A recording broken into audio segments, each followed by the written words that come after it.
James Watson, welcome back to Stockholm, 50 years after the award of your Nobel Prize in 1962.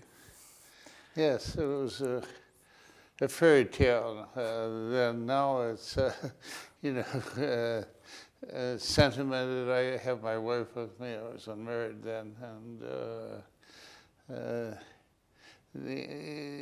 I guess what I'm missing now is there are older people that I could sort of revere. But you're one of the very few laureates to come back 50 years after the prize. Bragg did it, and Yeah, I was told T.C. Lee. yes, that's right, Tsung-Dao Lee, yes, and that's, I think, probably it. So Yes. People know, of course, of the story of your discovery, the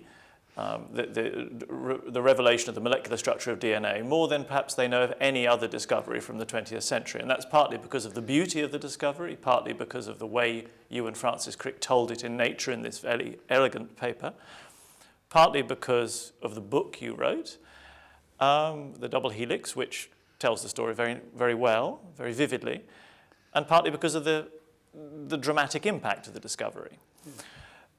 So I don't think it's worth going through every step, but let's drop in on moments along the path to discovery, perhaps. And I'd like to start with this fact that you arrived in Europe as a very young man, in your very early 20s, with a dream to solve the structure of DNA. That's what you were going to do, and it's amazing to think that you were so driven to do that. So this was... No, it was just saying, why are people searching gold? Young people had a gold field. You head toward gold. Sure. And to me, it was gold. And it was, as you were just saying, it was a time of dreams. People were elevated in their thinking, perhaps, more elevated. It was a time of great people. Yes, the Einstein, the whole thing, Niels Bohr, when I went to Copenhagen, I met Bohr, and, yeah. I think it was made, partly it was by the great physicists. Their success in unraveling quantum mechanics and its implications to chemistry and possible implications to biology. So, they built the atomic bomb. So, it was... Whereas if you look at science today, well, we're stuck with Alzheimer's, we're stuck with cancer. So science doesn't look like the great success it did when I was young. And it was partly physics that drove you towards this particular piece of gold, because it was Schrödinger's book, What is Life, that set you on the path, at least Yes. in part, or completely. Yeah, it was totally the book, yes. Right. And, well, books, drive me, or did drive me. And now I've sort of degenerated into a magazine newspaper reader, and with seldom time to pick up a book. Well, though, occasionally, if something you have to read, you read it, of course, fast. But, but I guess my objective now is read Ian McEwan's book back. I hope to pick it up in London Airport and read it on the plane across the Atlantic. Lighter fare than Schrödinger, but still good, yes. Yes. But again, as a 20-year-old searching for gold in the gold fields, what had propelled you to become that sort of driven young man? Why? Probably my Watson heritage, which seemingly was a failure, but it had produced Orson Welles. I didn't know that. Yeah, he was on his mother's side, he was a Watson. Okay. And he was partially raised after his parents died by my father's uncle. Oh, really? Okay. Yes, so, he was a true genius, and I think the idea was, it was after I met Delbruck, but he said, you have till 25. That's not long, right? Yes, Yeah. So you arrived in Europe, and you know, you didn't really know how you were going to solve the structure of DNA. You just knew you wanted to solve it. Yes, I wanted to be near people who were working on it. And, you know, my first thought was the biochemistry of DNA, because not being trained in physics, I didn't think, you know, X-ray structure, and, you know, you know, the thought of going to Leeds to be with Asbury, that never really occurred to me. You know, afterwards, I met Asbury, and all he did was, you know, tell one dirty joke after another. So, you know, it wasn't, you know, not an inspiring man. Well, you did find an inspiring man. In a sort of tortuous way, you found your way to the Cavendish Laboratory. Yes. It took a time, and you were propelled into a room with Francis Crick and immediately hit it off. Yes. And you know, he was, you know, he had the most wonderful mind I'd ever met. and that was immediately apparent. Yes. You know, whether you say it's, you know, 5 minutes or 2 minutes or something, yes. You know, and very soon, you know, I thought, he's like Henry Higgins. You know, he was a character out of Shaw. Yes, like Pygmalion, yes. Amazing. What was it about Francis that was so special? Can you say? Oh, his honesty as to where we stood. You know, this is the problem. This is what we got to do. No sentimentality. You know, it was just logic. Yes, his intellectual honesty comes over in your book very much, that he was constantly getting himself into trouble and being disliked by people because he was straightforwardly honest. Yes, and not really aware of other people's emotions. And, you know, in the sense that, you know, I say it very early in the book, people were afraid he would solve their problem.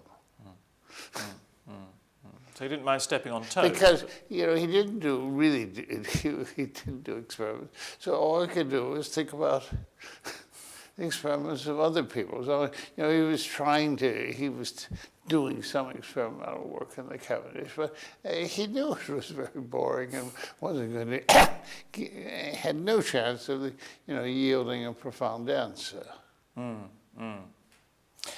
I just said that he didn't mind stepping on people's toes. Actually, you're implying he wasn't even aware of people's toes. He just.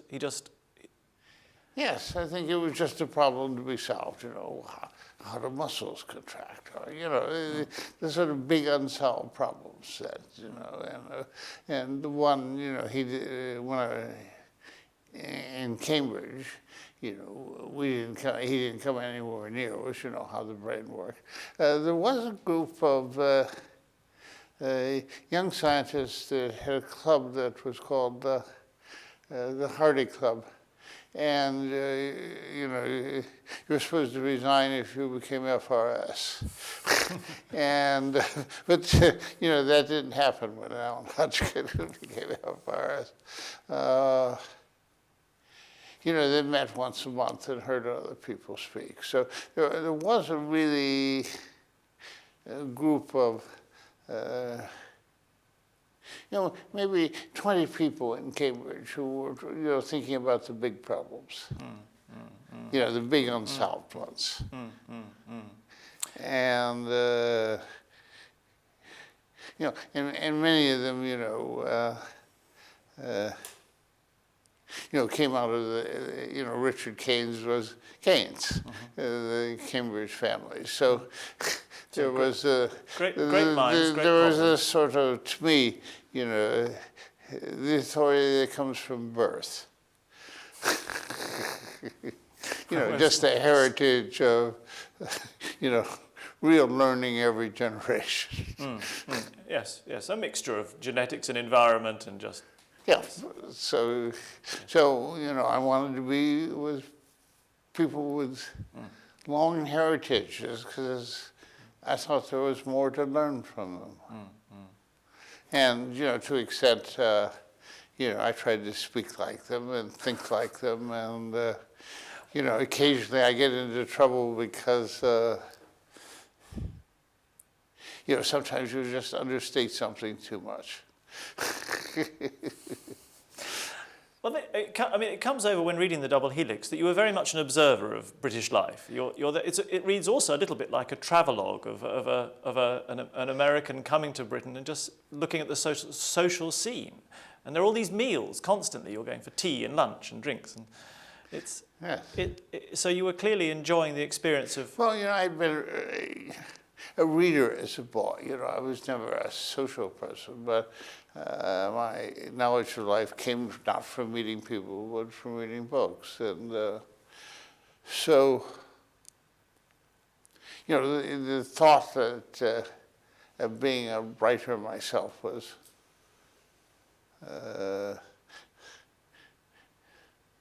never far from my mind. This thing really, someone should write it up for. It was too good to, pass away from history. Yes. Well, we'll come to that. But anyway, through this marvelously exciting time, you and Francis Crick built the model of the molecular structure of DNA. And I'd like to just look at your banquet speech that you gave when you came to Stockholm to receive the Nobel Prize in 1962. And you wrote of the Nobel banquet in 62, you said, "This evening is certainly the second most wonderful moment in my life. The first was our discovery of the structure of DNA. At that time we knew that a new world had been opened and that an old world, which seemed rather mystical, was gone." So can you, I know you've described it before for others, but can you describe for us that moment of revealing the structure, that morning when you went in and found that base pairing would provide the core of the molecule? Well, it was so natural. Once we had the idea, well, you could have had that 2 weeks ago, or, it was just staring you in the face that one should be seeking a complementary relation. And so, to the extent I felt stupid that, I hadn't done it 2 weeks before, or something like this. And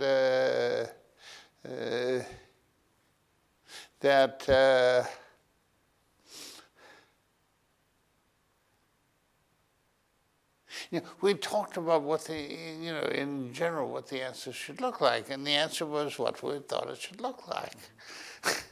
So it was very easy to accept. It was just, it was very simple, and you can imagine this sort of scheme getting life started at the beginning, or some type of thing like this. So now, the discussions of the chemistry of early life are, there are a lot of problems, which,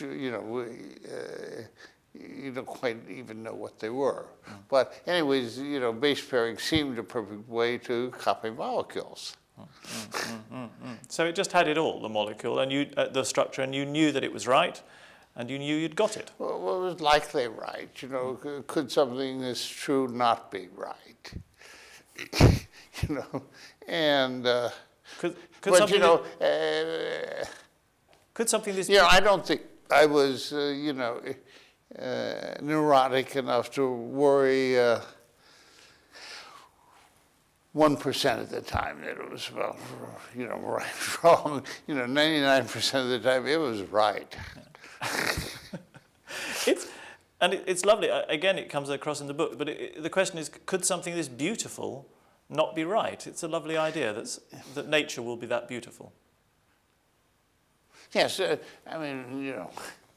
that doesn't make it right, but the concept of beauty. But it was the simplicity and the need for life to have started sometime spontaneously. And for Francis and I both being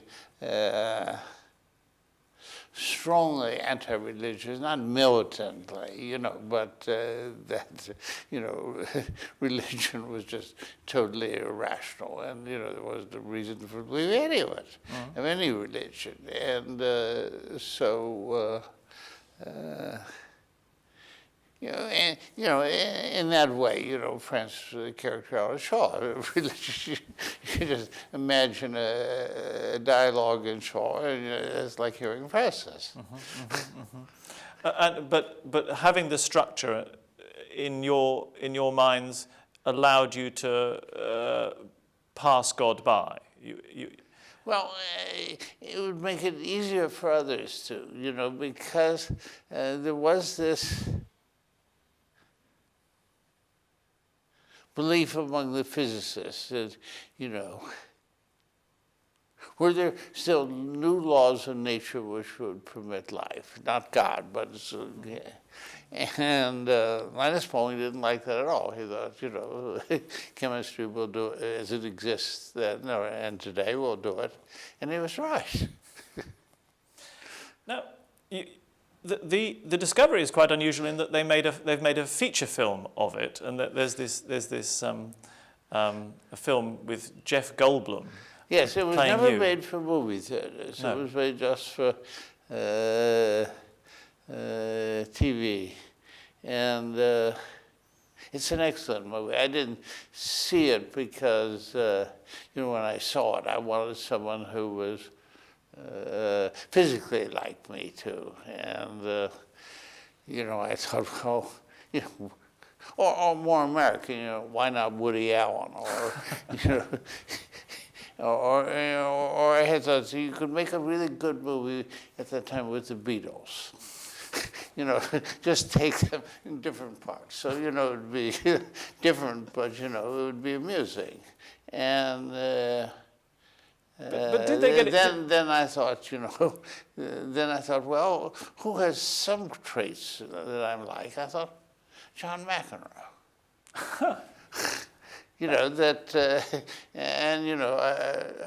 I was then sort of obsessive and wanted to play tennis. So I thought, and the movie has Goldblum, playing tennis, but it's pretty grim. But it really was is still a very good movie. And now I'm going to be in California, and because we have a new annotated edition of the Double Helix, and we're going to show the movie first for students. The movie is now 26 years old. But it captures the excitement of it very well. But does it also capture the truth? Is that it? No, it has us motivated by a Nobel Prize, where we were motivated by scientific gold. We wanted to do very high-level science and solve a big scientific problem, and we didn't go around thinking, well, if we solve this big problem, we'll get a Nobel Prize and life will be even better. No, we didn't. But I do remember when we were close to it, and for sort of unclear reasons, Linus Pauling hadn't yet been given a Nobel Prize, and telling this French youth who I was playing tennis with, that I was racing, and he knew Peter Paul, Linus's son was there. So, that I was racing Peter's father for the Nobel Prize. That was, say, maybe 2 weeks before. And I think I put that in the book. So, of course, I was aware that big discoveries lead to Nobel Prizes, but it was not the motivation. The motivation was wanting, deep understanding scientifically of an unsolved problem. It's interesting that now that it's 50 years on from the Nobel Prize, one can look into the archives for the nominations for the Nobel Prize, because they're closed for 50 years. And in fact, the nomination archive for the 62 prize, your prize, is still closed and will be closed until the end of January. But one can at least see up till then when the nominations happened. And Erling Norby, the virologist, has been researching the archive and has found that the first nominations for a prize for the molecular structure of DNA were only in 1960. So although people talk very much as if that discovery and the 25th of April 1953, when the Nature paper was published, are days when the world changed because the structure was there. Yeah. It took till 1960 for the nominations for the Nobel Prize to arrive. Does that surprise you? No, because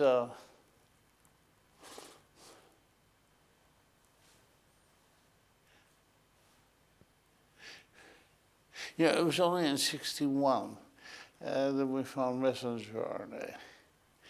So, this DNA to RNA to protein, which Francis gets credit for, but which was totally my idea, which I had, before we had the DNA structure, because I was trying to make a, general picture. And which that hadn't been, confirmed. So,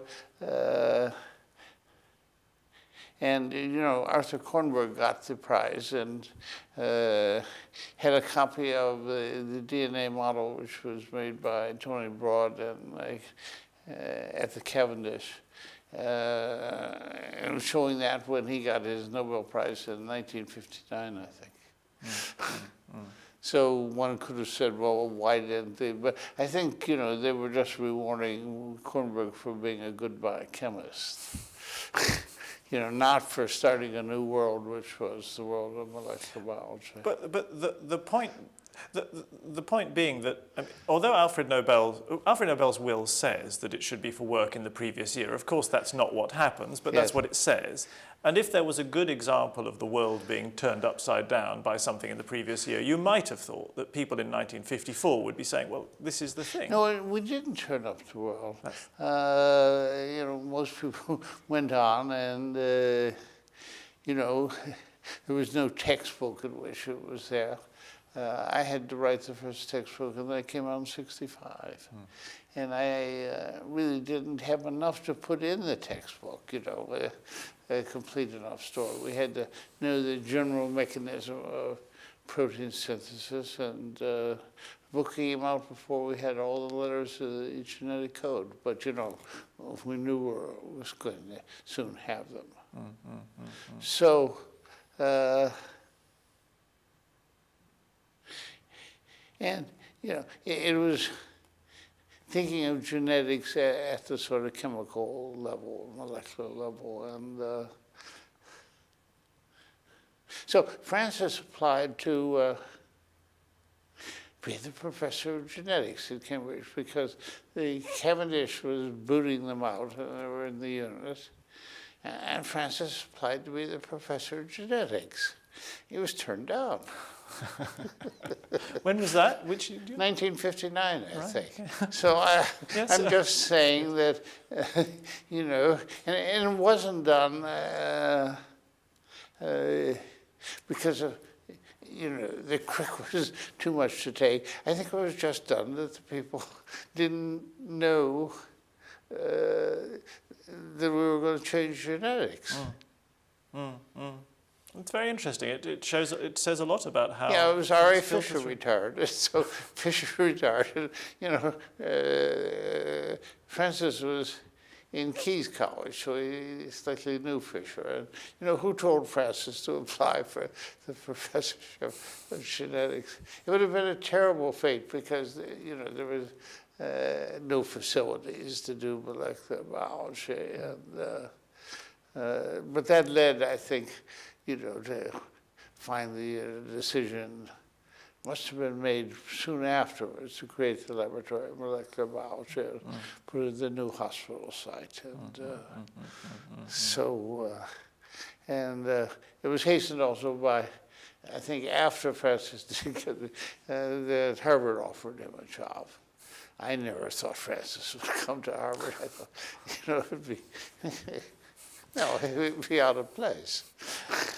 Let me read another sentence from your banquet speech from '62.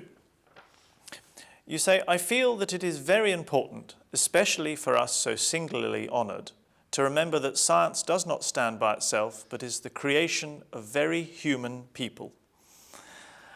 And I think that encapsulates the the social side of science, and the social side of science that comes out so very strongly in the double helix, that there was a race to get the molecular structure of DNA, and it involved people and personalities, and that is how science is done, that it doesn't happen in a vacuum with people just thinking and being rational, but people behave irrationally. Yeah, certainly, races propel people to run faster. So it really is an incentive to know that someone is trying to get your objective. But the fact that you and Francis succeeded and others didn't succeed is very much, it seems to be very much a consequence of the way that people behave as well. If people are open and, as you were saying, honest, they seem to get further than if they're closed and not so open. Yeah. And that comes out strongly. I mean, there's a very interesting comment you made in the interview with Horace Freeland Judson that we have on the site, in which you say that if Maurice Wilkins had been a more social person, had been willing to talk freely with Francis would have given him everything he needed. No, well, yeah, I was saying this about Rosalind. About Rosalind, right? Yes. Okay. Yes, because Rosalind came up to Cambridge and saw our disastrous three-train model and then dismissed the two of us as, not serious. And that was a colossal mistake on our part, that she went once to Oxford with her space group to Dorothy Hodgkin, and they didn't help her. Dorothy discovered that Rosalind wasn't a crystallographer. She had worked with X-rays, but had never solved a structure, and more or less said, go and learn the elementary things, and once you learn the elementary things, then I'll talk to you. But you don't deserve to be talking to me. And Rosalind was put off by that and never went back. Yes. She was sent into a room with Jack Dulles, a Scottish-born crystallographer, who I knew previously at Caltech. I knew him in the late 40s when I was there. And Jack is a very nice person. So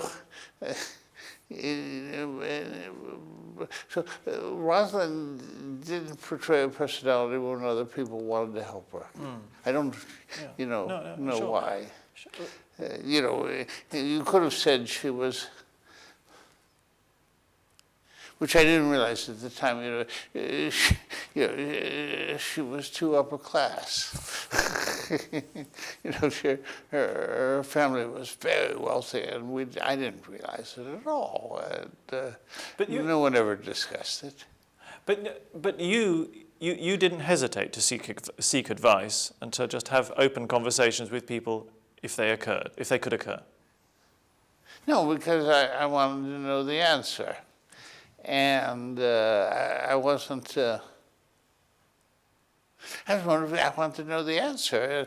I wasn't motivated by wanting to make a discovery by myself or anything like that. If I participated in, given how they'd come from nowhere, the thought that I was going to end up as I did with Francis, world famous, just never occurred to me. So, about 40 years after you wrote The Double Helix, you wrote this other book called Avoid Boring People, yeah. Which is an autobiography, but it also contains tons and tons of advice for how to live your scientific life. And certainly in that, one of your many pieces of advice is that you should never hesitate to ask advice from people. And you did. You asked, as a child, you used to ask advice or get your mother to help you with your essays. Yes, no,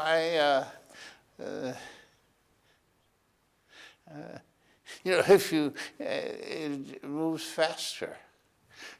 you know, you can learn to do it yourself, or you can just see the thing that matters. Now, of course, you have to have self-confidence. You can do something. So as a child, you know, you can't have a buddy all the time. But, you know, at a certain stage in life, a buddy helps. You know, in the sense of who has the same objective, they'll criticize you, and you have someone who cares about your problem. You know, one would have thought that people as intelligent as John Kendrew and Max Proust would have shown had some interest in the DNA structure. They had none. They were not, you know, there was no point in talking to them about it. Having had such a buddy as Francis Crick at such a young age, were you able to find similar buddies throughout the rest of your Yes, my career sort of depended on finding them. When I was first at Harvard, I brought with me a Swiss biochemist, Cambridge trained, that was sort of waiting until he could get a professorship in Switzerland. So passed time with me at Harvard, and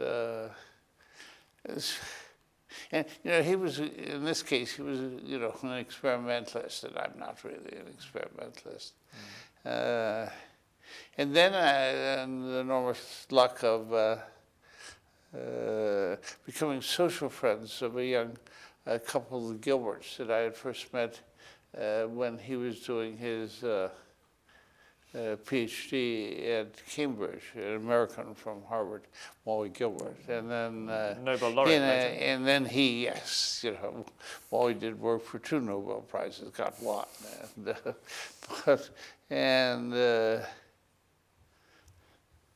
so, you know, I made his career possible, and he certainly made my career much better. I mean, you know, it was. I think at that time in the you know, middle to late 60s, there were 4 really good places in the world. There was the Cambridge Lab with Francis and Sidney Brenner. There was the Institut Pasteur with Jacques Monod and André Leboeuf and Jacques Hobe.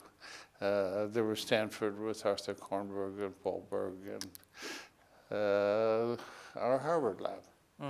So so our Harvard Lab ended up competing really not with Cambridge but with Kornberg. You know, some biochemistry had to be done. So it was a nice small world.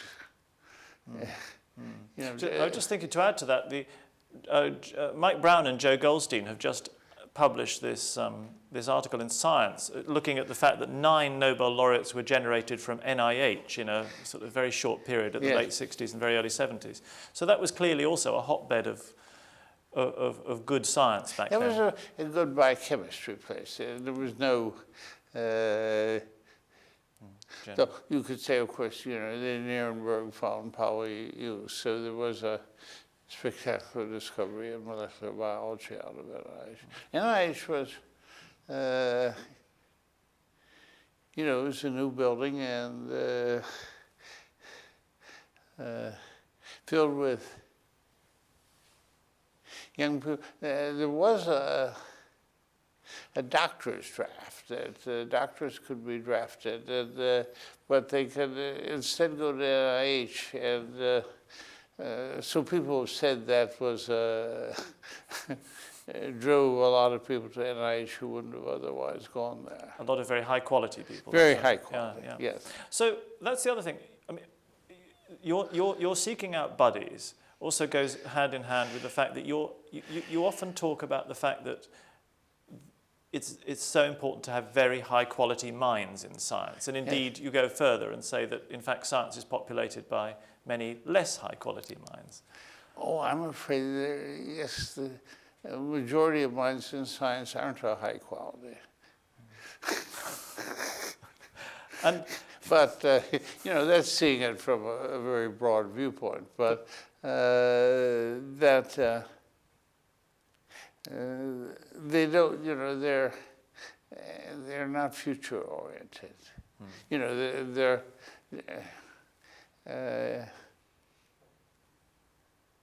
finishing up details. And, the discoveries which led to the NIH people getting Nobel Prizes, that was very different. But I think, in any field, how many world-class football players are there? Yes, quite. I was watching last night the City versus United. That was very high quality, extraordinary high quality. But you need the general enterprise of football worldwide and universally to create this high quality top. So presumably the same is true in science. Yes, yeah. So when I say, the majority of people, that's true of everything. It's not, it's hard to be a Rooney. In many ways. Or a McEnroe in your case. Yes, but, and so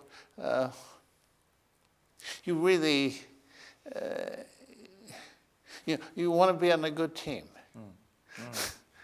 And of course, you want to be trained by a good player. You want a role model that you want to be like. And so, though, with time, you realize that you finally become unique. You're not someone else. No matter how much I tried, I could never be Francis. So it never occurred to me. But that's a very interesting distinction. You learn from mentors, but you don't try and be mentors. You try and become yourself. Yes, and and do something your mentors won't do. In my case, my career went sort of orthogonal. I probably spent more of my career as a writer than as a scientist. And I did this because when there was a big vacuum. That is, writing the molecular biology of the gene. It was really necessary for the field, and it doubled my income. And when you come out of a background with absolutely no money, which was in my case, suddenly having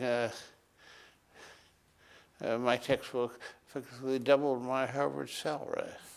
And that opened up a lot of worlds. I wasn't married, so I bought paintings, and I would go to Europe, and I could see better parts of Europe. I wasn't ever trying to save money. But I didn't have a flashy car or anything like that. But it must be a very relaxing feeling. Yeah. Yes, not to really have to worry, and that came from the books. The Nobel Prize gave me $17,000. Just back in those days, it wasn't the great amount, yes. No, it was $51,000, and your last day in Stockholm, they give you your check. Yes, so you go to the headquarters. Quite a nice little ceremony, and there's a banker there, and for many people it's and now if you get a the price suddenly diminished. It was about It was 1.4 million last year. Dollars, yes. And then it went down by about 20%. That's right, this year, yes. That's a whole other story. But no cheque for you this year, unfortunately. On your return. No, and but there's so many good things you can do with money. But my $17,000 was unmarried, but I still bought a house. I never lived in it, and Then sold that, bought another house in Cambridge, never lived in that. And then I was married and we bought a house in Martha's Vineyard, and a nice one, or I mean a very nice location. And then sold that and bought a house in London. And at a time when it was cheap, and then effectively sold that to let me donate the money to build the house we now live in as